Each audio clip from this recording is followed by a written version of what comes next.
Já musím říct, že ta myšlenka základní je pořád stejná, akorát se nám za ty roky podařilo na festival pozývat a vydávat ty nejlepší žánrové kapely. A to je věc, na kterou jsme pyšní a to je věc, která ten festival trošičku šperkuje.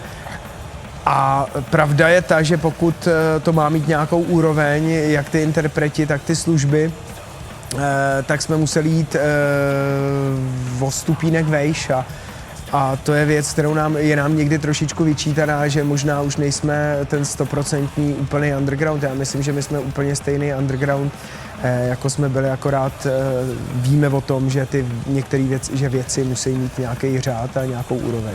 Žádný návod neexistuje, jak dělat festival. Většina těch festivalů se to učí metodou pokus-omyl, anebo pokud existuješ v kulturním prostředí, ve kterém ty festivaly mají nějakou tradici, tak máš odkud čerpat, anebo musíš kouknout za hranice. Přijeli jsme do Josefova, ukázal nám vojenskou pevnost, já jsem to viděl, nebo viděli jsme to a říkáme, tyjo, tak tady to je přesně to místo, který za to stojí. Po té době tam jsme, máme to hrozně rádi a postupem času jsme začali nad tím místem přemýšlet úplně jinak, protože čím díl na tom místě jsme, tím víc tušíme, co by se ze kterou částí té pevnosti dalo dělat.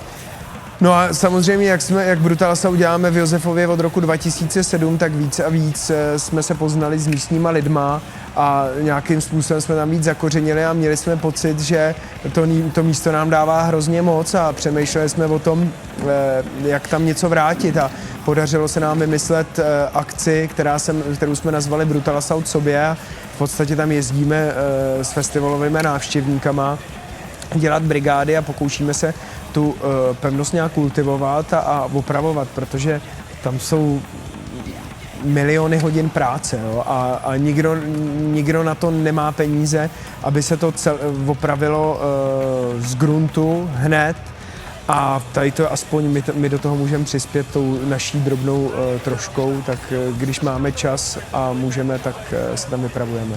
Ale třeba tímhle způsobem vzniknul přístup nebo otevření celého oktagonu, tím, že BA sobě tam nějakým způsobem máklo a zpřístupnili se tyhle prostory. Bez toho by to možný vůbec nebylo. Stylově Brutal Assault byl vždycky o extrémní muzice, bylo to o tom nejtvrdším metalu a vždycky to o nejtvrdším metalu bude, ale mimo to extrém nabízí ještě, nebo jiná muzika nabízí taky extrémní polohy a to je věc, který chceme nějakým způsobem reflektovat a ukazovat v rámci pestrosti stylů, ale majorita bude vždycky tvrdě metalová a na tom je celý náš festival postavený.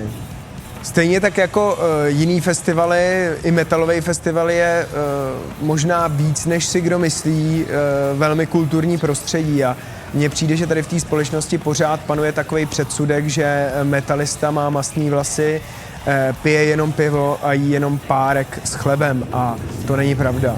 Tak to vůbec už dávno není. Naopak já mám takový pocit, že metalová subkultura je jedna z těch nejvariabilnějších, nejrozsáhlejších a můžeme se bavit o tom, že jsou tam lidi, kteří jsou vegani, jsou tam lidi, kteří poslouchají především black metal, jsou tam lidi, kteří poslouchají různé věci a i v životě různým věcem věřejí.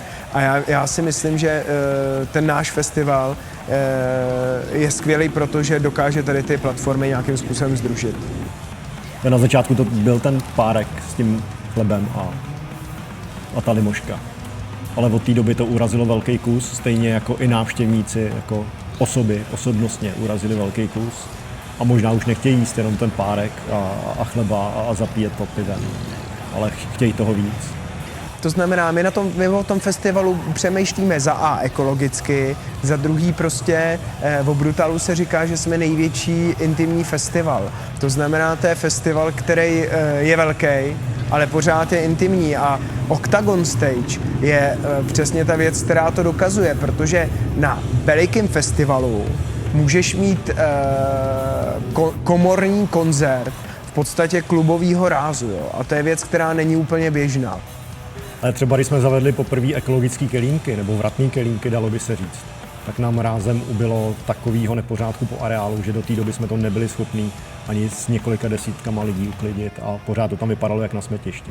Těch věcí by do budoucna mělo být víc a vlastně my se o tom festivalu snažíme přemýšlet jako o městě samotném, který má svoje služby, má svoje obchody, má svoje kulturní vyžití, má svoje odpočinkové místa. A to je taková trošičku jiná filozofie, než mají jiný festivaly a my máme tu hroznou výhodu, že ten Genius Loci, to místo samotný nám takovýhle prostory poskytuje. Když se koukneme vlastně do historie, tak první ročník v Josefově, my jsme tam využívali třeba třetinu toho areálu. A postupem času jsme se snažili otevírat další a další prostory a přemýšlet o tom, co kde bychom dali ještě, co bychom kde mohli ještě otevřít, kde by se co dalo instalovat, čím to rozšířit a udělat zajímavější. A věříme, že i když teď se to může zdát, že už nějakým způsobem jsme vyčerpali nebo obsáhli nebo otevřeli vše, co se dalo otevřít, tak přesto víme, že jsou tam jakoby další prostory, které do budoucna určitě otevřeme a o co ten areál ještě dokážeme takhle nějakým způsobem zpestřit nebo otevřít. A já myslím, že i lidi to vidějí, že ta pestrost a to pohodlí toho areálu je nezaměnitelný a každý rok, když přijedou, tak jsou nadšení z toho, že tady je tohle nový, tohle to se povedlo, tuhle tu službu jsem minulý rok neznal a to je věc, která nabíjí i nás a věřím tomu, že to jde dobrým směrem. Ale my jsme ten festival vlastně vždycky chtěli dělat tak, aby to byl festival, na který kdyby my jsme jeli jako návštěvníci, aby se nám na tom festivalu líbilo. A chtěli jsme tam jezdit znovu. Letos se to povedlo tak, že v úterý tam budou Suicidal Tendencies a bude to největší předparty, která kdy byla, takže jestli máte čas už od úterý, hrozně rádi vás tam uvidíme a plný festivalový den začíná až ve středu.